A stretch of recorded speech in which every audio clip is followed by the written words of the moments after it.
Eleanor Blackwood's fingers trembled as she sifted through the contents of her grandmother's attic. The August heat pressed down, making the cramped space nearly unbearable. Beads of sweat trickled down her neck as she opened yet another dusty cardboard box. This one marked Clara, 1930s, in faded ink. Her grandmother had passed 3 weeks ago, leaving Eleanor the sprawling Victorian house in Millfield, Massachusetts.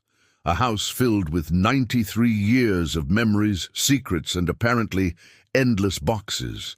"Just sell it," her husband Mark had suggested. "We don't need a house this size, and God knows it'll cost a fortune to maintain."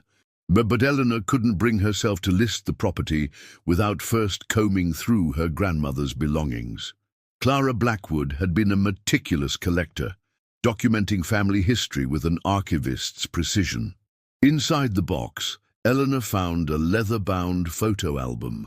Its spine cracked as she opened it, revealing black and white photographs carefully mounted on thick black paper. Names and dates were written beneath each image in white ink. Her eyes fell on a photograph dated September 17th, 1931. It showed a woman, her great-grandmother Margaret, standing on the front porch of this very house. She wore a simple dress, her hair pinned back in the fashion of the era. In her arms was a small boy, perhaps 4 or 5 years old, dressed in short pants and a white shirt. Margaret was looking down at the child with a soft smile, her arms wrapped protectively around him. "This must be Great-Uncle Thomas," Eleanor murmured, recalling stories of her grandmother's older brother. Something about the photograph made her pause. She pulled out her phone and snapped a picture of it, zooming in to examine the details. The boy's face came into focus, and Eleanor felt a chill despite the stifling heat. His eyes were wrong. Deep set and hollow, they appeared almost adult-like in their intensity. They didn't match his childish features, creating an unsettling dissonance. Eleanor's thumb hovered over the screen, zooming in further. The boy's eyes seemed to stare directly at her across the decades, dark and knowing. A strange sensation crawled up her spine. Below the photograph, her great-grandmother had written, "Thomas, home at last. Our prayers answered." Eleanor frowned. She knew that Thomas had died young, before her grandmother Clara was born, but the details had always been vague. Some illness, she'd assumed. Her phone buzzed, startling her. A text from Mark. "How's it going? Still planning to be home tonight?" Eleanor typed a quick response, then returned to the album. She flipped through the remaining pages, searching for more photos of Thomas, but found none. Strange, given how meticulously documented the rest of the family was. As she closed the album, a folded newspaper clipping slipped from between its pages. It was yellowed with age, the paper brittle. Eleanor carefully unfolded it. "Child still missing after 3 weeks," read the headline. Below was a photograph of a solemn-faced boy, unmistakably the same child from the photograph, though here his eyes appeared normal, childlike. The article was dated August 25th, 1931, 3 weeks before the photograph of Thomas home at last. Eleanor's blood ran cold. She read the opening paragraph. "The search continues for 5-year-old Thomas Blackwood, who vanished from his family's garden on August 4th. Parents John and Margaret Blackwood have offered a substantial reward for information leading to their son's return." She looked back at the photograph, at those hollow, unsettling eyes, at the woman embracing what she believed was her lost son. "What happened to you?" Eleanor whispered. "And who, or what, came home in your place?" Eleanor couldn't shake the feeling of unease as she descended from the attic, the photo album clutched to her chest. The house seemed to watch her, its old wooden floors creaking beneath her feet as if whispering secrets. In the kitchen, she spread the newspaper clipping and photograph on the table. Under the harsh overhead light, the discrepancy in Thomas's eyes seemed even more pronounced. In the clipping, he had the bright, inquisitive eyes of a normal child. In the home at last photograph, they were deep-set, almost sunken, with an unsettling awareness. Eleanor pulled her laptop from her bag and began searching. Thomas Blackwood missing Millfield, Massachusetts, 1931, she typed. The search yielded nothing relevant. She tried the local Historical Society's website next, scanning their digitized newspaper archives. There were several articles about Thomas's disappearance throughout August 1931, each more desperate than the last.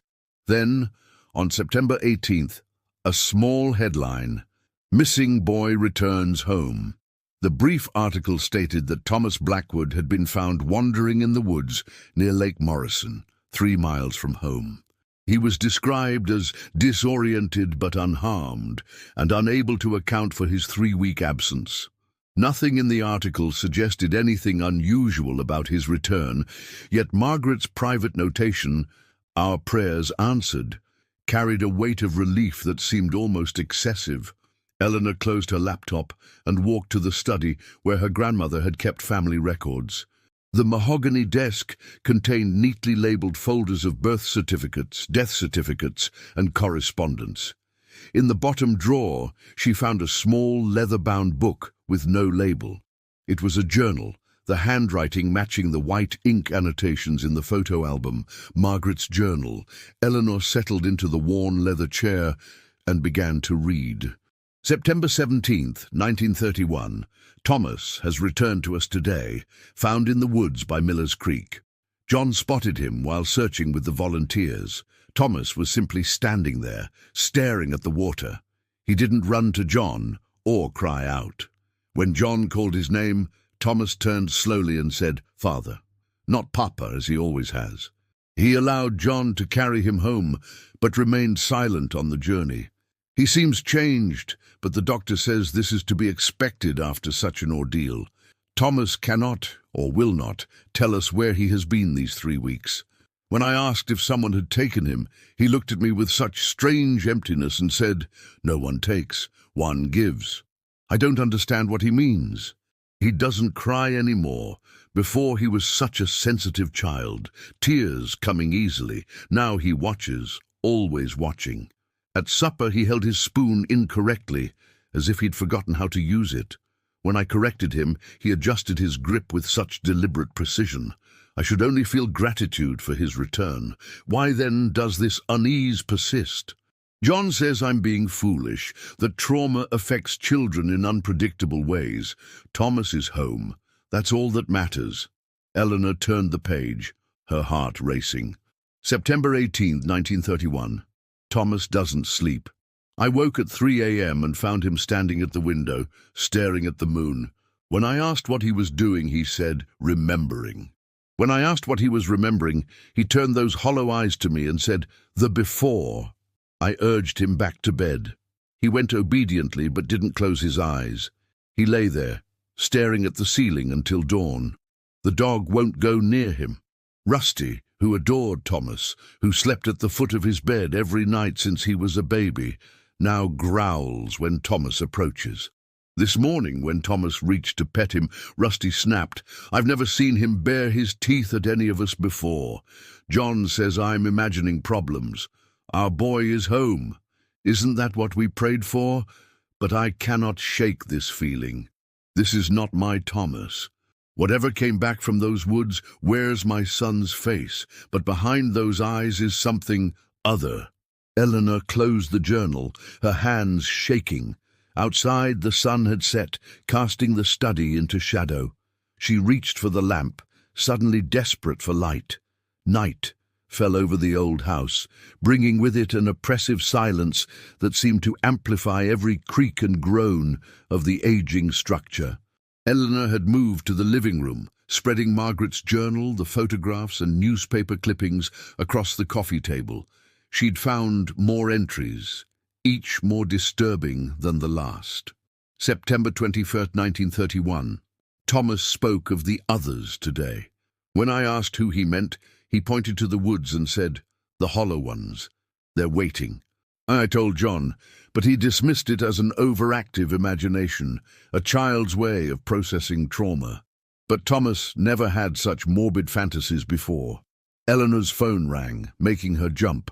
Mark's face appeared on the screen. "Hey," she answered. trying to keep her voice steady. "Sorry I haven't called.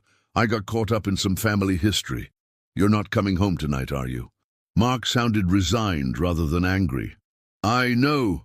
I found something strange about my great-uncle Thomas, the one who died young. Yes, except..." Eleanor hesitated. How could she explain the growing certainty that something terrible had happened in this house, something beyond a simple tragedy? "I need to understand what happened to him." After promising to return home tomorrow, Eleanor hung up and returned to the journal. September 23rd, 1931. Thomas doesn't draw like he used to. Before, it was always horses and dogs, childish scribbles full of joy. Today I found him with his crayons, but what he'd created, I can barely describe it. Shapes like people but wrong somehow. Too tall, too thin, with oversized black eyes. They were standing in a circle around a small figure that I believe represented Thomas. When I asked about the drawing, he said, "The hollow ones show me things." I asked what things, and he smiled, not his smile, never his smile anymore, and said, "How to open doors that should stay closed." I burned the drawing after he went to bed. John says I'm becoming hysterical. He refuses to see the changes, insists that Thomas is simply recovering from whatever happened during those missing weeks. But a mother knows her child. Whatever sleeps in Thomas's bed is not my son. Eleanor set the journal down, rubbing her eyes. The house seemed to press in around her, its shadows deeper than they should be. She walked to the kitchen for a glass of water, trying to make sense of what she was reading. Was Margaret suffering from some sort of postpartum psychosis? That wouldn't make sense. Thomas was 5. Could grief and anxiety over her missing son have triggered a psychological break that prevented her from recognizing him when he returned? But that wouldn't explain the eyes in the photograph, those hollow adult eyes that didn't belong in a child's face. As Eleanor filled her glass at the sink, she glanced out the window into the backyard, now silvered by moonlight. At the edge of the property stood a small shed, barely visible in the darkness. Something about it tugged at her memory. The cellar door. Her grandmother had always forbidden Eleanor from playing near the old exterior cellar entrance behind the shed. "It's not safe," she'd insist, her voice unusually sharp. "The door is locked for a reason." Eleanor set down her glass. She needed to see that cellar door. Grabbing a flashlight from a drawer, she stepped out onto the back porch. The night air was heavy with humidity, fireflies pulsing in the darkness. She made her way across the yard, dew soaking through her sneakers. The shed was dilapidated, its paint peeling, roof sagging. Eleanor circled behind it, flashlight beam cutting through the darkness. There, half hidden by tall grass, was a slanted wooden door set into the ground, the old exterior entrance to the cellar. A rusted padlock secured a heavy chain wrapped around the handles. Eleanor crouched down, shining her light on the lock. Despite decades of exposure to the elements, it looked relatively new, perhaps only a few years old. Her grandmother must have replaced it periodically. Eleanor traced the edge of the doors with her fingers. The wood was solid oak, weathered but still sturdy. Whatever was down there, Clara Blackwood had been determined to keep it contained. As she rose to her feet, Eleanor's flashlight caught something carved into one of the doors. Small, crude letters that had been partially obscured by layers of paint. Thomas opens, Thomas closes. Eleanor stepped back, her heart hammering in her chest. A rustling sound came from the woods beyond the yard, like something moving through the underbrush. She swung her flashlight toward the tree line, but the beam revealed nothing. Still, she couldn't shake the feeling of being watched. Eleanor hurried back to the house, locking the door behind her. Her hands shook as she returned to Margaret's journal, turning to the final entries. Eleanor's fingers trembled as she turned to the final pages of Margaret's journal. Outside, the wind had picked up, branches scraping against the windows like skeletal fingers seeking entrance. October 3rd, 1931. I followed Thomas last night. He rose at midnight, and walked through the house with such purpose, not the cautious steps of a child in the dark, but with confident strides, as if he could see perfectly. He went to the cellar door, unlocked it, how did he get the key, and descended. I waited at the top of the stairs, my courage failing me. I heard him speaking, his voice different, deeper, resonant in a way no child's voice should be. He wasn't speaking English, nor any language I've ever heard. The sounds were wrong, like words turned inside out. Then came another voice answering from the darkness below, a whispering, rasping voice that seemed to come from everywhere and nowhere at once.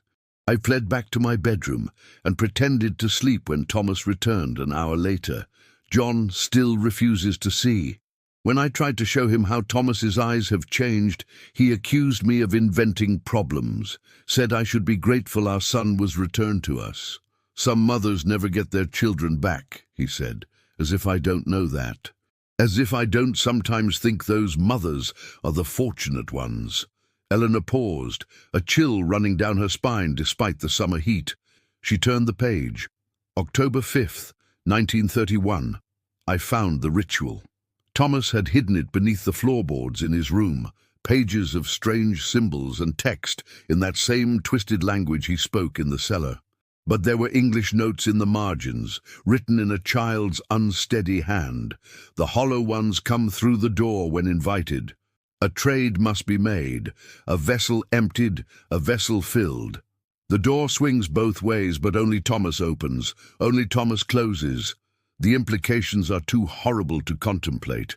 I think of my son, my real son, lost in the woods for 3 weeks.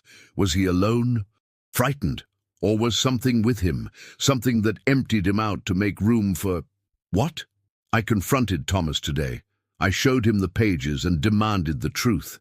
He looked at me with those hollow eyes and said, "Mother, don't you want me to be your little boy?" But his voice, God help me, it shifted as he spoke, deepening, multiplying, as if many voices spoke through him at once. "I'll end this tonight. John is away on business until tomorrow. I've taken his revolver from the safe, 1 bullet for the thing wearing my son's face. Then I'll burn those pages and seal the cellar door forever. May God forgive me for what I must do." This was the final entry. Eleanor sat motionless, the implications washing over her. She knew from family history that Margaret Blackwood had died in October 1931. From influenza, she'd always been told. Thomas had died 2 years later, also from illness. But now she wondered, what really happened on that October night in 1931? Eleanor returned to her laptop, searching county death records. Margaret Blackwood died October 6, 1931. Cause of death, self-inflicted gunshot wound. The official record contradicted the family story. And Thomas? She found his death certificate, Thomas Blackwood, died October 7th, 1933. Cause of death? Unknown, presumed heart failure. Eleanor closed her laptop, her mind racing. Margaret had planned to kill Thomas on October 5th, but she was the one who died by suicide on October 6th. And the entity masquerading as Thomas had lived for 2 more years in this house before its own death. A sudden thud from upstairs made Eleanor freeze. It sounded like something heavy had fallen in the attic, where she'd found the photograph. Her instinct was to flee the house, to call Mark and tell him to meet her at a hotel, anywhere but here. Yet something held her in place. The need to understand, to know the full truth of what had happened to her family. Eleanor climbed the stairs to the attic, each step creaking beneath her weight. The attic door stood ajar, though she distinctly remembered closing it earlier. She pushed it open wider, shining her flashlight into the darkness. The box containing the photo album lay overturned, its contents spilled across the floor. Eleanor was certain she'd returned it to the stack of boxes before leaving the attic. As she moved to gather the scattered photographs, her flashlight beam caught a reflection from the small, round window at the far end of the attic. For a brief moment, she saw a face, not her own reflection, but a child's face with deep-set, hollow eyes that gleamed in the darkness. Eleanor gasped, stumbling backward. When she steadied the flashlight, the window showed only the night sky beyond. She quickly gathered the photographs, shoving them back into the box. As she did, her hand brushed against something cold and metallic. A key, old iron, heavy, had been placed beneath the scattered photos, a key that hadn't been there before. Eleanor knew, with bone-deep certainty, that it would fit the padlock on the cellar door. The key felt impossibly heavy in Eleanor's pocket as she descended from the attic. Each step seemed to take her deeper into the house's dark history, into a nightmare she couldn't escape. She should leave. Every instinct screamed for her to get in her car and drive away from this place, yet she found herself drawn inexorably toward the truth, toward the cellar door and whatever lay beyond it. In the kitchen, she gathered her flashlight and, after a moment's hesitation, grabbed a heavy cast-iron skillet. A pathetic weapon, perhaps, against something that had survived for decades, but its weight was reassuring in her hand. As Eleanor stepped onto the back porch, the night air seemed to thicken around her, pressing against her skin like something alive. The moon had risen fully now, casting the yard in pale silver light. The shed stood like a dark sentinel at the edge of the property, and beyond it the woods seemed to watch with patient malevolence. "This is insane," Eleanor whispered to herself. "There's nothing out there, nothing in the cellar but old junk and spiders." Yet she found herself crossing the yard, drawn toward the cellar doors like a moth to flame. The key burned in her pocket, demanding to be used. At the cellar entrance, Eleanor crouched down, examining the padlock again. The carved words were still visible in the flashlight's beam. "Thomas opens. Thomas closes." With trembling fingers, she inserted the key. It turned smoothly, as if the lock had been recently oiled. The chain slithered away with a metallic hiss, and the padlock fell open in her hand. Eleanor hesitated, her heart thundering in her chest. "This is crazy," she muttered. "Just close it up. Go back inside. Call Mark." Instead, she grasped the iron handle and pulled. The door creaked open, revealing a set of stone steps descending into darkness. The air that wafted up from below was cool and damp, carrying a strange, musty odor. Not the expected scent of mold and earth, but something else. Something that reminded Eleanor of ozone and copper and things left too long in dark places. She directed her flashlight down the stairs. They appeared solid enough, though slick with moisture. Taking a deep breath, Eleanor began her descent, keeping one hand on the rough stone wall for balance. The cellar was larger than she expected, extending beyond the footprint of the house. Unlike the rest of the home, which had been modernized over the decades, this space seemed frozen in time. Rough stone walls glistened with moisture, and the dirt floor had been packed hard by generations of footsteps. Eleanor swept her flashlight around the perimeter. Against one wall stood shelves containing preserved foods in ancient mason jars, their contents long since turned to unidentifiable mush. Rusted tools hung from hooks on another wall. Nothing unusual, nothing to explain the locked door or Margaret's terror. Then her light fell on the far corner of the cellar, and Eleanor's breath caught in her throat. The wall there didn't match the rest. While the cellar was built of fieldstone and mortar, this section appeared to be made of a single slab of dark stone, its surface unnaturally smooth and slightly reflective. Carved into its center was a door-shaped rectangle, its edges inscribed with symbols similar to those Eleanor had seen in Margaret's description of the ritual pages. She approached cautiously, skillet gripped tightly in one hand. The stone was not black, as she'd first thought, but a deep midnight blue that seemed to absorb her flashlight's beam rather than reflect it. The symbols carved around the door shape appeared to shift subtly when viewed from different angles, as if refusing to be properly seen. Eleanor reached out, her fingertips hovering just above the surface. The air around the stone felt different, colder, somehow thinner, as if the barrier between here and somewhere else had been worn down. She jerked her hand back, suddenly afraid. This was what Margaret had discovered.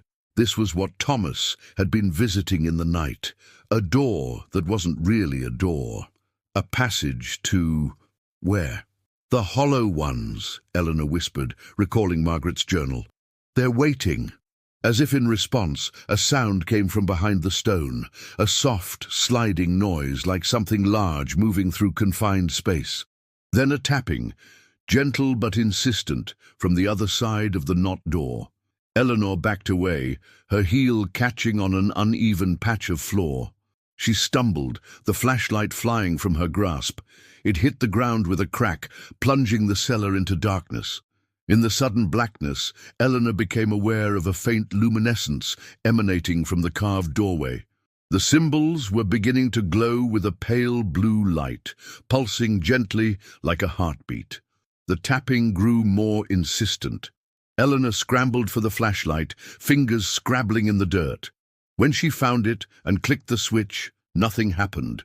The fall had broken it. The blue glow from the doorway intensified, providing just enough light for Eleanor to see her way back to the stairs. She began to retreat, keeping her eyes fixed on the glowing symbols. They were changing, rearranging themselves into patterns that hurt her eyes to look upon. The tapping had become a rhythmic pounding, as if something was testing the strength of the barrier. Eleanor turned and ran for the stairs, taking them two at a time. Behind her, she heard a sound like cracking ice. The stone was breaking. She burst out of the cellar into the night air, slamming the doors shut behind her. Her hands fumbled with the chain, threading it through the handles and securing the padlock with shaking fingers. As the lock clicked shut, an unearthly wail rose from beneath her feet, a sound of rage and hunger, an ancient patience finally wearing thin. Eleanor ran toward the house, not looking back until she reached the kitchen door. From there she could see the cellar doors straining against their chain, bulging upward as if under immense pressure from below. Then, as suddenly as it had begun, the movement stopped. The night became still again, crickets resuming their chorus as if nothing had happened. Eleanor locked the kitchen door behind her, then methodically moved through the house, securing every window, every entrance. She returned to the living room and gathered Margaret's journal and the photographs, placing them in her bag alongside her laptop. Whatever dwelled beneath the house, whatever had worn Thomas Blackwood's face and hollowed out his eyes, was still there, still waiting. And somehow she had disturbed it. Eleanor picked up her phone to call Mark, then hesitated. What could she possibly tell him that wouldn't sound like madness? As she stood there, indecision paralyzing her, her phone's screen lit up with an incoming text message. The number was unknown. It contained just 5 words. Thomas opens. Eleanor closes. Dawn broke over Millfield. Pale light filtering through the living room curtains where Eleanor had spent the night, afraid to venture upstairs. She hadn't slept, keeping vigil with Margaret's journal open beside her and her phone clutched in her hand. The text message still glowed on the screen. Thomas opens. Eleanor closes.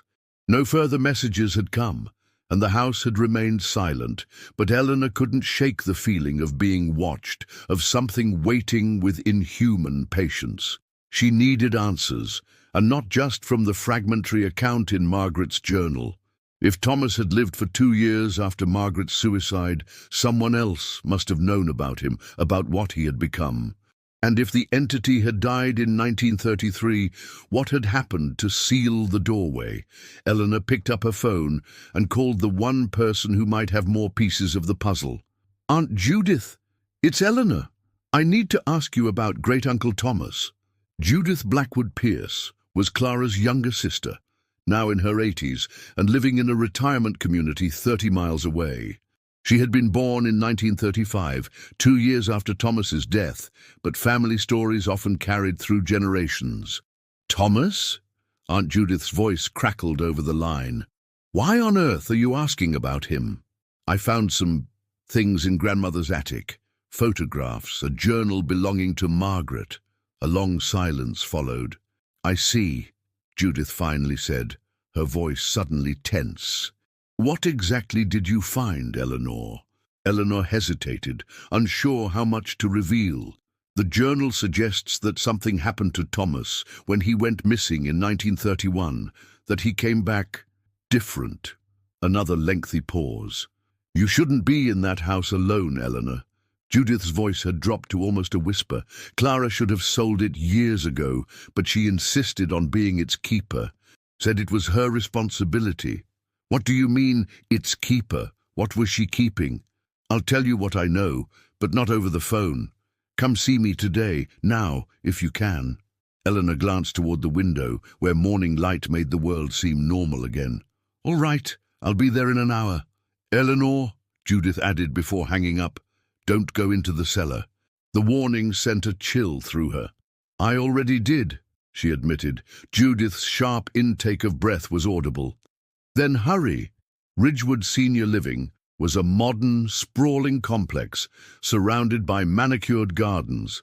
Eleanor found Judith in her apartment, a space filled with family photographs and antique furniture salvaged from the Blackwood house when she downsized. Judith Blackwood Pierce had the family's characteristic features: sharp cheekbones, clear blue eyes, and a determined set to her jaw. Age had bent her slight frame, but her mind remained razor-sharp. Sit, she instructed, pointing to an armchair opposite her own, and show me what you found.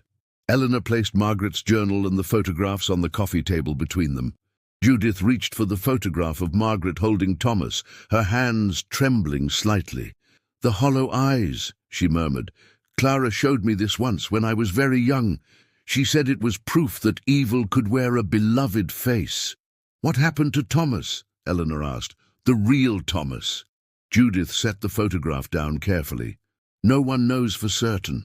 He vanished while playing in the garden. The official story was that he wandered into the woods, got lost, and somehow survived for 3 weeks before finding his way home. But Margaret didn't believe that. No. According to what my mother told me, she was Margaret's sister-in-law. Margaret became convinced that whatever came back wasn't Thomas, that something had taken him and sent back a counterfeit in his place. The hollow ones, Eleanor said. That's what she called them in her journal. Judith nodded. The family thought grief had unhinged her mind. When she killed herself, they blamed it on her inability to accept that Thomas had been traumatized by his ordeal, that children can change after experiencing something terrible. And John, Thomas's father, he remarried less than a year later, a young woman from Boston. They lived in the house with Thomas until his death in 1933. What did Thomas die of? The death certificate says unknown causes. Judith's gaze dropped to her hands, folded tightly in her lap. The story I heard, whispered between my mother and her friends when they thought no one was listening, was that they found him in the cellar. John had forbidden anyone from going down there after Margaret's death, had the interior entrance boarded up. But somehow Thomas got in. Through the exterior doors, Eleanor said. Yes. They found him at the base of those stairs, his body contorted in a way that, Judith faltered, in a way that no human body should be able to bend. His eyes were gone, not gouged out, but seemingly absorbed back into his skull, leaving only empty sockets. And on the wall nearby was a door that wasn't a door. Eleanor felt her skin prickle. A doorway carved into blue stone. Judith looked up sharply. You've seen it. Last night something was trying to come through. Dear God! Judith reached across the table, gripping Eleanor's hand with surprising strength. Listen to me carefully. After Thomas died, John hired men to seal that doorway. They brought in a priest, a rabbi, and some kind of specialist in the occult. Together they performed a ritual to close the passage. But it didn't work, Eleanor said, remembering the pounding from behind the stone. It worked partially. The door was sealed, but not permanently. The specialist warned that the barrier would weaken over time, that it needed to be renewed periodically. By a Blackwood, Eleanor guessed, the pieces falling into place. That's why Grandmother never sold the house. She was maintaining the seal. Judith nodded. Every 7 years, on the anniversary of Thomas's death. Clara continued the ritual after our parents passed. I went with her once when I was in my 20s. I never went again. What I saw there—" She shuddered. Clara was stronger than me. She took on the responsibility alone after that. "And now it falls to me," Eleanor said, understanding dawning with terrible clarity. The text message made sense now. Thomas opens. Eleanor closes. "But I don't know how to perform the ritual. I don't know what to do." "Clara kept records," Judith said. "A book bound in red leather. She would have hidden it somewhere in the house, somewhere she thought was safe. The date. When is the anniversary of Thomas's death?" "October 7th, Eleanor calculated quickly. "That's 5 weeks away. And if Grandmother performed the ritual 7 years ago—" "The barrier is at its weakest point now," Judith confirmed. "You opened the cellar doors at the worst possible time." Eleanor thought of the pounding, the cracking sound from behind the stone. "I have to find that book." "Be careful, Eleanor. The Hollow Ones are cunning. They can appear as loved ones, speak with familiar voices. They hunger for our world, for vessels to inhabit." "Like they took Thomas." "Yes, and they'll take anyone who gives them the opportunity." Judith squeezed Eleanor's hand. "Don't trust what you see or hear in that house. Find the book, learn the ritual, and then decide if you're willing to become the keeper. If not, burn the house to the ground. It would be better than the alternative." Eleanor drove back to Millfield with Judith's warnings echoing in her mind. The bright summer day seemed at odds with the darkness she now knew lurked beneath her grandmother's house. Ordinary people went about their lives, unaware that just beyond the veil of reality, something ancient and hungry waited for a chance to break through. She needed to find Clara's book, the record of the ritual that had kept the Hollow Ones at bay for decades. But where would her grandmother have hidden something so crucial? As Eleanor pulled into the driveway, she studied the Victorian house with new eyes. It wasn't just a family home. It was a prison, a fortress, designed to contain something monstrous. And now she was its reluctant warden. Inside, the house seemed different somehow, the shadows deeper, the silence more attentive. Eleanor moved cautiously from room to room, trying to think like her grandmother. Where would Clara have hidden her most important secret? Not the attic, Eleanor murmured to herself. Too obvious, too accessible. Not the cellar either. Too close to the doorway, too dangerous. Eleanor considered the study, where she'd found Margaret's journal. The mahogany desk contained family records, important documents, but nothing as esoteric as ritual instructions for sealing an otherworldly portal. She turned her attention to her grandmother's bedroom. Clara had been a practical woman, not given to sentimentality. Her room reflected this: simple furnishings, minimal decoration. The closet contained neatly arranged clothes, shoes lined up precisely beneath hanging garments, nothing hidden behind them or beneath the floorboards. Eleanor sat on the edge of the bed, frustration mounting. Think, she told herself.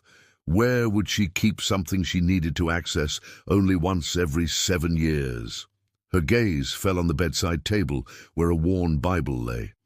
Clara had read from it every night before sleep, a habit formed in childhood and maintained throughout her life. Eleanor picked it up, flipping through the pages. Passages were underlined, margins filled with her grandmother's neat handwriting, but no hidden documents fell from between its pages. As she went to return the Bible to the nightstand, Eleanor noticed something odd about the table itself. The drawer appeared shallower from the outside than its interior should allow. She pulled the drawer completely out, revealing a false bottom. Heart racing, Eleanor pried it up with her fingernails. Beneath lay a slim volume bound in deep red leather, its cover unmarked. "Found you," she whispered, lifting it carefully from its hiding place. The book was surprisingly heavy for its size, as if the leather binding contained something denser than paper. Eleanor carried it to the bedroom window, where afternoon light streamed in, illuminating motes of dust in the air. She opened the cover carefully. The first page bore only a single line in her grandmother's precise handwriting: "The Keeper's Duty, Clara Blackwood, 1961-2024. Eleanor turned to the next page. Here, the handwriting was different, more angular, masculine. At the top was written, John Blackwood, 1933-1961. The torch had been passed from father to daughter. The following pages contain detailed instructions for the ritual, accompanied by diagrams of the symbols that needed to be inscribed around the doorway. The text described a process that seemed part religious ceremony, part arcane spell, invoking protection from Christian God, Jewish Yahweh, and entities Eleanor had never heard of. Most disturbing were the ingredients required: iron filings, sea salt, and blood. The blood must be freely given by a Blackwood, the text specified, for blood is the seal and the sacrifice that binds. Eleanor continued reading, learning that the ritual had to be performed at midnight on the anniversary of Thomas's death. The keeper would need to trace specific symbols on the stone doorway in their own blood, while reciting an incantation written in a language Eleanor didn't recognize. Tucked between the pages was a loose sheet of paper, a letter from Clara to whoever would succeed her. To the next keeper, if you are reading this, I have either passed beyond or become unable to fulfill my duty. The responsibility now falls to you, as it fell to me when my father could no longer bear it. The burden is heavy. Every 7 years you must renew the seal. You must spill your blood to keep the hollow ones contained. You must remember why we do this, not just to protect the world from what lies beyond the door, but to honor Thomas, the first sacrifice. There is something I never told anyone, something my father confessed to me on his deathbed. When Thomas went missing in 1931, it was not by accident. John had discovered the doorway while expanding the cellar. He had been curious, had traced some of the symbols, had spoken words he found in an old book without understanding their meaning. He opened a way that should have remained closed. The hollow ones took Thomas because the door had been opened. They sent back one of their own wearing his skin because they needed a vessel, an anchor in our world. When Margaret realized the truth, she tried to end it with a bullet. But by then, it was too late. The entity that wore Thomas's face lived among us for 2 years, studying us, learning our weaknesses. When it finally tried to open the door fully and bring others through, something went wrong. It died, or its vessel did, caught between worlds. My father spent the rest of his life trying to atone for his mistake. I continued his work. Now that work passes to you. You have a choice. You can perform the ritual and become the keeper, binding yourself to this house and this duty for as long as you live. Or you can end it permanently. There is a final ritual described on the last page of this book. It requires a greater sacrifice, but would seal the doorway forever. My father lacked the courage to perform it. So did I. Perhaps you will be stronger. Whatever you decide, know that you do not face this burden alone. The blood of the Blackwoods flows in your veins. We stand with you across time. With love and regret, Clara Eleanor's hands trembled as she turned to the last page of the book. The final ritual was indeed there, its requirements laid out in stark terms. To seal the doorway permanently, a Blackwood must willingly cross the threshold. The door must be opened, and the sacrifice must step through, carrying the symbols of sealing. As the door closes behind them, it will be sealed from the other side for all time. The sacrifice must go, knowing they can never return, that what awaits them beyond is unknown and likely terrible. This is why we have chosen the temporary seal instead, renewed every 7 years with blood freely given, but life preserved. Eleanor closed the book, her mind reeling. Her great-grandfather had accidentally opened a doorway to somewhere else, somewhere that had taken Thomas and sent back something inhuman in his place. For nearly a century, the Blackwoods had been keeping that doorway sealed, passing the duty from generation to generation. And now it fell to her. Outside, the sun was beginning to set, painting the sky in shades of orange and purple. Eleanor returned to the kitchen, the red book clutched to her chest. She needed time to think, to decide whether she would take up the mantle of keeper or attempt the permanent seal. As she set the kettle on the stove for tea, her phone buzzed with a text message. Mark. Everything okay? You didn't call? Coming home tonight? Eleanor stared at the screen, unsure how to respond. How could she explain any of this to him? How could she return to their normal life, knowing what lurked beneath her grandmother's house? Before she could reply, another text arrived, this time from the unknown number. The door is weakening. They are coming. Thomas waits. Eleanor dropped the phone as if it had burned her. As it clattered to the floor, the lights in the kitchen flickered once, twice, then went out, plunging the house into twilight gloom. From somewhere deep below, she heard the unmistakable sound of stone cracking. Eleanor fumbled in the darkness, locating a flashlight in one of the kitchen drawers. As its beam cut through the gloom, she tried the light switch again. Nothing. A power outage, or something worse. Her phone lay on the floor where she'd dropped it.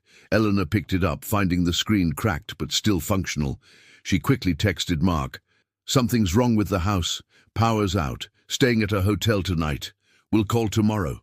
A lie, but one that would keep him from worrying, or worse, deciding to drive out to check on her. The sound from below had stopped, but Eleanor felt certain that the crack in the doorway was widening. She needed to prepare, to decide what to do before October 7th arrived, or before the barrier failed completely. With the red book tucked under her arm, Eleanor made her way upstairs to her grandmother's bedroom. She needed to gather supplies for the ritual, iron filings, sea salt, in case she decided to renew the temporary seal. As she passed the guest room where she'd been sleeping, a soft sound made her pause. It was barely audible, a child's whisper coming from inside the darkened room. "Hello?" Eleanor called, directing her flashlight toward the partially open door. The beam revealed nothing unusual, just the neatly made bed and her suitcase on the luggage rack. She was about to continue down the hall when the whisper came again, clearer this time. "Eleanor, help me." A child's voice, a boy's voice, frightened and alone. Eleanor's instinct was to rush in, to find the source of that plaintive call. But Judith's warning echoed in her mind. They can appear as loved ones, speak with familiar voices. "Who's there?" she demanded, remaining in the hallway. "It's Thomas," came the reply. "Please help me, I'm so cold." Eleanor's grip tightened on the flashlight. "Thomas Blackwood died in 1933, she said firmly. "You're not him." A soft, sad laugh floated from the darkness. "Not the hollow one? The real Thomas. I've been trapped for so long, Eleanor, so very long." The voice had changed subtly, still a child's but different somehow, more authentic, more human in its fear and desperation. Eleanor steeled herself against the manipulation. "Whatever you are, I'm not letting you out." "Not out," the voice pleaded. "In. I need to come back in. I need my body again." "Your body has been dust for decades," Eleanor said, backing away from the door. "Then I need another." The voice was closer now, no longer coming from the guest room, but from just behind her. "Yours will do nicely, cousin." Eleanor whirled around. Standing in the hallway was a small boy in old-fashioned clothing, short pants, a white shirt, suspenders. His face was Thomas's face from the photographs, but his eyes were not hollow and adult-like, but empty, literal black voids in his pale face. "The hollow one wore my skin," the apparition said, its mouth moving out of sync with the words. "It pretended to be me while I was trapped between. When it died, I remained caught, neither here nor there. I've waited so long for another Blackwood to open the door." Eleanor backed away, clutching the red book to her chest like a shield. "You're lying. You're one of them. The hollow ones." The child thing smiled, its empty eye sockets somehow conveying amusement. "The real Thomas is long gone, Eleanor, consumed. There are only the hollow ones now, and we are so very hungry." It lunged forward with impossible speed. Eleanor ducked into Clara's bedroom, slamming the door shut. She fumbled with the lock, hands shaking as something heavy thudded against the wood from the other side. "Eleanor!" the voice called. no longer bothering to maintain its childish timbre. It had become a chorus of overlapping voices, male and female, young and old, all speaking in unison. "The door below is opening. We are coming through. Better to surrender now, to give yourself willingly. It hurts less that way." Eleanor backed away from the door, her mind racing. The apparition was right about one thing: the barrier was failing. She couldn't wait until October 7th to perform the ritual. She needed to act now. But which ritual? The temporary seal that would bind her to this house for the rest of her life, or the permanent seal that would require the ultimate sacrifice? The pounding at the bedroom door intensified, the wood beginning to splinter. Eleanor glanced around desperately, seeking escape or a weapon. Her eyes fell on the window, which overlooked the backyard and the cellar doors. A wild, terrible plan formed in her mind. Eleanor flung open the window and looked down. It was about 15 feet to the ground, too far to jump safely. But a sturdy maple tree grew close to the house, its branches nearly touching the windowsill, if she could reach it. Behind her, the bedroom door cracked down the middle, black ichor seeping through the fracture. The voices had become a deafening chorus, no longer bothering with words, just a hungry, triumphant howl. Eleanor tucked the red book into her waistband and climbed onto the windowsill. She balanced precariously, then leaped for the nearest branch. Her hands closed around rough bark, the impact jarring her shoulders. For a moment, she dangled, feet kicking in empty air, before managing to pull herself up. As she scrambled down the tree, Eleanor glanced back at the bedroom window. The apparition stood there, its form changing, stretching, becoming something taller and thinner than any human child. It raised a hand in mocking farewell. Eleanor dropped the last few feet to the ground and ran toward the shed, toward the cellar doors. She could feel the earth trembling beneath her feet, hear a low rumbling coming from deep below. The chain and padlock still secured the doors, but as Eleanor watched, the metal began to glow red-hot, melting and twisting as if in the grip of an invisible hand. The chain slithered away like a living thing, and the doors burst open, propelled by a force from within. A blast of frigid air rushed out, carrying with it the smell of ozone and copper and ancient, patient malice. Eleanor staggered backward, momentarily overwhelmed. Then, gathering her courage, she did the one thing no Blackwood had done willingly in nearly a century. She descended into the cellar to face what waited there. The cellar was transformed. What had been a mundane storage space was now a chamber of nightmares, the air itself seeming to pulse with malevolent energy. The walls glistened not with moisture, but with something that resembled black oil, dripping upward against gravity. The dirt floor had become a mosaic of shifting patterns, symbols forming and dissolving like living things, and the doorway, the smooth blue stone that had contained a carving, was now a gaping wound in reality. The stone had cracked down the middle, the two halves peeled back like lips, revealing not the earthen wall that should have been behind it, but a swirling vortex of midnight blue and deepest black. Flashes of something like lightning illuminated shapes moving within, tall, impossibly thin silhouettes that seemed to be composed of darkness itself. Eleanor stood at the foot of the stairs, the red book clutched in one hand. She had made her decision during that desperate flight from the house. There was only one way to end this, not just for 7 years, but forever: the permanent seal. From the vortex emerged a figure, humanoid but wrong, its proportions subtly distorted. It wore the semblance of a man in 1930s clothing, but its limbs were too long, its movements too fluid, as if its bones were flexible or entirely absent. Its face was almost Thomas's, the adult Thomas might have become if he had lived. But the eyes were those same hollow voids she had seen in the child apparition. "Eleanor Blackwood," it said, its voice the same chorus of overlapping tones she had heard upstairs. "The last of the line. We've waited so long for you." "Not the last," Eleanor replied, her voice steadier than she felt. "My husband, my children someday." The entity tilted its head at an impossible angle. "Your husband is not a Blackwood by blood. And you will bear no children, Eleanor. Your line ends with you, one way or another. It stepped fully into the cellar, followed by another, and then a third, each wearing a different human guise, each moving with that same unsettling fluidity. Your ancestors made a bargain, said the first entity, a seal renewed with blood freely given, but the last keeper failed in her duty. The door has opened. The bargain is void. Sir, Clara didn't fail, Eleanor said. She died, and I'm here to fulfill her obligation. Too late, hissed the second entity, its form flickering between that of an elderly woman and something far less human. The crack has widened. We are already coming through. Eleanor glanced at the vortex, where more shapes were gathering, pressing against some invisible barrier that still held, but barely. She needed to act quickly. I know about the permanent seal, she said, the final ritual. The entities went still, their hollow eyes fixed on her with newfound intensity. A Blackwood sacrifice, the third one said, its voice softer than the others, almost gentle.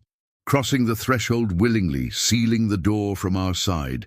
Is that what you intend, Eleanor? To give yourself to the void? If that's what it takes to end this. The first entity smiled, a horrible stretching of its borrowed face. Brave. Foolish, but brave. Your grandmother contemplated the same choice, you know. In the end, her courage failed her. She chose the temporary seal, the continuation of her life, the passing of the burden. I'm not my grandmother, Eleanor said. She took a step forward, then another, approaching the broken doorway. The entities parted to let her pass, watching with those empty eyes. At the edge of the vortex, Eleanor opened the red book to its final page. The ritual was simple in its requirements, but terrible in its cost. A Blackwood must cross willingly, carrying the symbols of sealing inscribed in their own blood. As the door closed behind them, it would be sealed from the other side for all eternity. Eleanor removed a small pocket knife from her jeans, the one she always carried for hiking. She sliced her palm, wincing at the sharp pain, then began to trace the first symbol on her forearm, using her blood as ink. "Wait," said the gentle-voiced entity, moving closer. "There is another way." Eleanor paused, suspicious. "What way?" "Join us," it said. "Become like us. Remain in this world, but see it through new eyes. Experience existence as we do, unlimited by flesh, by time, by the constraints of your human form." "Become a hollow one," Eleanor said flatly. "We are not hollow," the entity corrected. "We are filled with knowledge, with power, with the essence of countless worlds. It is humans who are hollow. Brief sparks that flare and die in an instant, leaving nothing behind." "We remember Thomas," said the first entity. "He was afraid at first, but then he understood. He saw the truth of what we offered." "You stole his body," Eleanor said. "You wore his face while his mother grieved." "We gave him eternity," the third entity countered, "as we can give it to you." Eleanor looked from one inhuman face to another, then back to the swirling vortex. Beyond it lay, what? Oblivion? Torment? Or something else entirely, something human minds couldn't comprehend? "No," she said finally. "I choose the seal." She resumed tracing the symbols on her skin, complex patterns that seemed to shift and move as she drew them, as if they existed in more dimensions than she could perceive. When she had completed 7 symbols, Eleanor felt a change in the air, a thinning, a stretching, as if reality itself was being pulled taut. The entities backed away, their borrowed faces showing the first hint of something like fear. "You don't understand what awaits you there," the first one said. "What you're consigning yourself to." "Maybe not," Eleanor agreed. "But I understand what you are, what you would do to this world if you were free. That's enough." She stepped to the edge of the vortex, feeling its cold breath on her face. Behind her she heard movement, the entities rushing forward, their forms distorting, elongating, becoming something far less human as they abandoned pretense. Eleanor didn't look back. She clutched the red book to her chest, took a deep breath, and stepped into the void. Coldness enveloped Eleanor, a profound, absolute cold that went beyond physical sensation, seeming to freeze her very thoughts. For a moment, there was only darkness, and that terrible chill, a sense of falling without motion. Then awareness returned, different than before. Eleanor found herself standing, if standing was the right word, in a vast space that defied description. It wasn't darkness she saw, but an absence of anything that could be seen.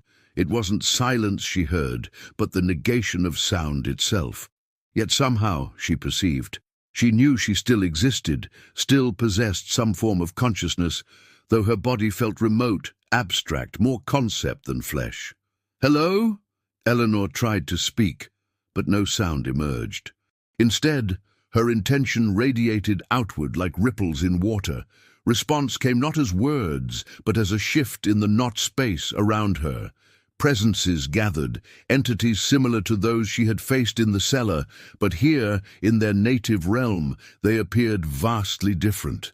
They were patterns of complexity, geometries that hurt to comprehend, beings composed of information rather than matter. They surrounded her, curious, cautious.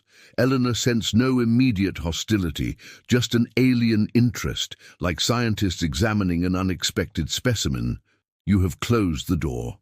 The communication came as pure concept, bypassing language entirely. Why? Eleanor tried to formulate a response they would understand. "To protect my world from yours." A ripple of something like amusement passed through the gathering entities. "Your world is already full of doors. You have closed one crack among thousands." Images flooded Eleanor's consciousness. Other doorways, other weak points in the barrier between worlds. Some were natural formations, certain caves, depths of oceans, places where reality wore thin. Others were human-made. Ritual spaces, technological experiments gone awry, moments where collective belief or fear had punctured the veil. "Then why try to come through mine?" Eleanor asked. "Convenience," came the reply. "A door already open, a family already aware, less resistance." Eleanor absorbed this, understanding dawning. The Hollow Ones weren't some unique threat targeting her family specifically. They were opportunists, exploiting a vulnerability John Blackwood had accidentally created. There were others like them, using other doorways, other families, other vulnerabilities. "What happens now?" she asked. "To me." Another ripple passed through the entities, this one more complex. Something like sympathy mixed with curiosity and anticipation. "You change," they explained. "All things here change. Nothing remains as it was." Eleanor felt it beginning already, her consciousness expanding, her perception shifting. The not space around her was becoming more comprehensible, revealing layers and dimensions previously invisible. She could sense currents of energy, patterns of information, the vast interconnected web that comprised this reality. With growing horror, she realized what was happening. She was becoming like them. No! Eleanor's denial radiated outward with unexpected force, causing the entities to recoil. "I came to seal the door, not to join you." "The door is sealed," they confirmed. "Your sacrifice accepted, but sacrifice does not mean destruction, it means transformation." Eleanor struggled to maintain her sense of self, to remember who she was, why she had come. The Red Book, what had happened to it? She could no longer feel it in her grasp, could no longer feel anything so solid as a book or a hand to hold it. As if sensing her distress, one of the entities moved closer. Its pattern seemed vaguely familiar, resonating with something in Eleanor's fading human memories. Thomas, she realized. Not the Hollow One who had worn his face, but something that had once been the real Thomas Blackwood, transformed over decades into this alien geometry of consciousness. "You remember," the Thomas entity acknowledged. "That will fade in time. All human memories do, but some essence remains." "I don't want to fade," Eleanor insisted. "I don't want to become like you." "Yet you already begin to change," the Thomas entity observed. Feel how you perceive now what was incomprehensible moments ago. Feel how your consciousness expands beyond the limitations of human thought. It was true. Eleanor could sense the vast architecture of this realm now, could perceive the entities not as terrifying others, but as complex patterns of information and energy. She could feel her own pattern changing, becoming more intricate, less bound by human constraints. With that expanded perception came understanding. The Hollow Ones weren't evil in any human sense. They were simply fundamentally different, operating according to principles alien to human morality or comprehension.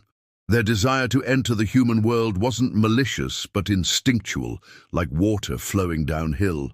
"The door remains sealed," the Thomas entity reminded her. "Your sacrifice stands. Your world is protected from direct intrusion. But there are always other doors, other ways." Eleanor considered this. Perhaps there was purpose in her transformation after all. Perhaps, retaining some memory of her humanity, she could serve as a bridge, an interpreter between realities. She could help the Hollow Ones understand why their incursions were so devastating to humans, why they must find other ways to satisfy their curiosity about the physical realm. "I will remember," Eleanor promised herself, focusing on the faces of those she loved. Mark, her parents, Aunt Judith. "I will not let go of who I was." The Thomas entity seemed to pulse with something like approval. "That is your choice. Few make it. Fewer maintain it. But possibility exists." Eleanor felt herself expanding further, her consciousness stretching across the non-space, beginning to perceive even more complex layers of this reality. Yet at her core, she held tight to a small, dense knot of human identity. Eleanor Blackwood, who had chosen sacrifice over surrender. "What lies beyond even this place?" she asked, curiosity blooming within her changing mind. "More doors," the entities answered in chorus. "Always more doors." In Millfield, Massachusetts, Mark Bennett stood in the empty cellar of his wife's grandmother's house, flashlight beam playing across the stone walls. The police had been searching for 3 days, ever since Eleanor had vanished without a trace. Her car was still in the driveway. Her phone and laptop sat on the kitchen table. The back door had been found, standing open, but there were no signs of struggle, no evidence of foul play. "Mr. Bennett?" A police officer appeared at the top of the cellar stairs. "We've completed another sweep of the woods. No sign of her." Mark nodded numbly. He'd known they wouldn't find anything. Whatever had happened to Eleanor, it wasn't something as simple as getting lost in the woods. His flashlight beam fell on a section of wall in the far corner of the cellar. Unlike the rough fieldstone surrounding it, this portion was made of smooth blue stone, unmarred and solid. Mark approached it, running his fingers over the cool surface. For a moment, just a flicker at the edge of perception, he thought he felt the stone pulse beneath his touch, like a heartbeat. A whisper seemed to brush against his mind, carrying Eleanor's voice from impossibly far away. "Remember me." Then it was gone, leaving only smooth stone beneath his fingers and the hollow ache of loss in his chest. "Mr. Bennett?" the officer called again. "Are you ready to go?" Mark took one last look at the blue stone wall. "Yes," he said. "I'm coming." He climbed the cellar stairs, leaving the house that had kept its secrets for nearly a century. Behind him, the blue stone gleamed faintly in the darkness, the doorway sealed at last, and beyond it, something that had once been Eleanor Blackwood, watching, remembering, and changing still.